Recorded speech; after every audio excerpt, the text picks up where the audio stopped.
I'm Jules Scott Key. I'm Jimmy Shaw. I'm Emily Haynes. And I'm Joshua Winstead. We're the band Metric, and presently we're based in Toronto, Canada. We've probably existed as Metric in this incarnation for about 4 years. Emily and I were making music before that under the name Metric, but it was sort of a different project. It wasn't until we met these two guys that it really became this incarnation of Metric. We are signed to a label in Canada called Last Gang Records, which is such a blessing. It's like 3 people, one of which has been the greatest supporter of us ever. He's been a friend for 10 years to James and I, and spent a long time trying to get big major labels to sign us or anyone to take a risk on us, and they just didn't see how they could get rich off of us, so they didn't want to do it. And he started the label to put out our records. So he's then gone on to sign Death from Above, 1979, and a few other bands, and has made relationships with labels like Lado in Germany for us to have a partnership and release our records in other territories. So we're really happy to be working. It's like a family operation, and we're really happy about it. Well, some of the songs start on the piano. I write a lot on the piano, the chord progression, the lyrics, and the melodies, and then I bring it to the band, and we work it out. Usually the songs start very slow and sad, but when the whole band gets involved, there's a lot of energy, and it becomes quite cathartic. But some of the songs are also written on guitar by James or by all of us simultaneously in a room.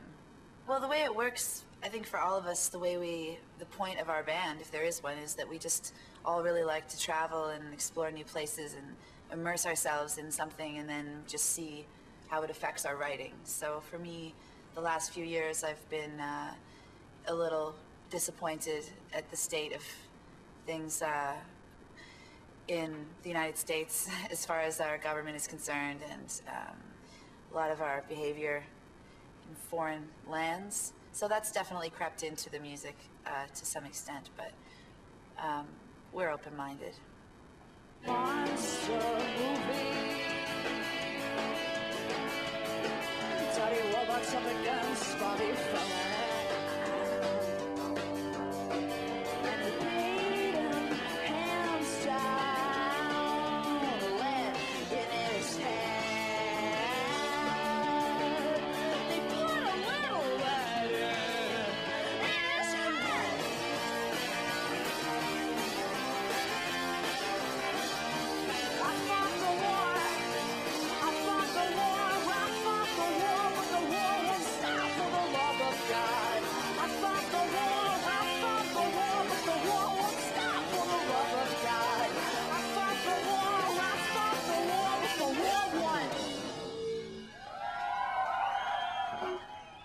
It's funny, the idea of whether we are a political band or not. I think I speak for all of us when I say that we don't really separate our lives into categories that way. It's not about romance and then politics is some separate thing. We're whole people, and it's hard, especially at this time in history, I think, to separate your personal existence and your personal questions from the bigger ones that we're all asking. I think we all have an interest in American culture, so we should consider all of North America kind of one place. That's entertainment. When the cameras roll, can you face the pavement for a happy dog and pony show? Everybody loves you, baby. Of course they do. Do you miss me? I miss you.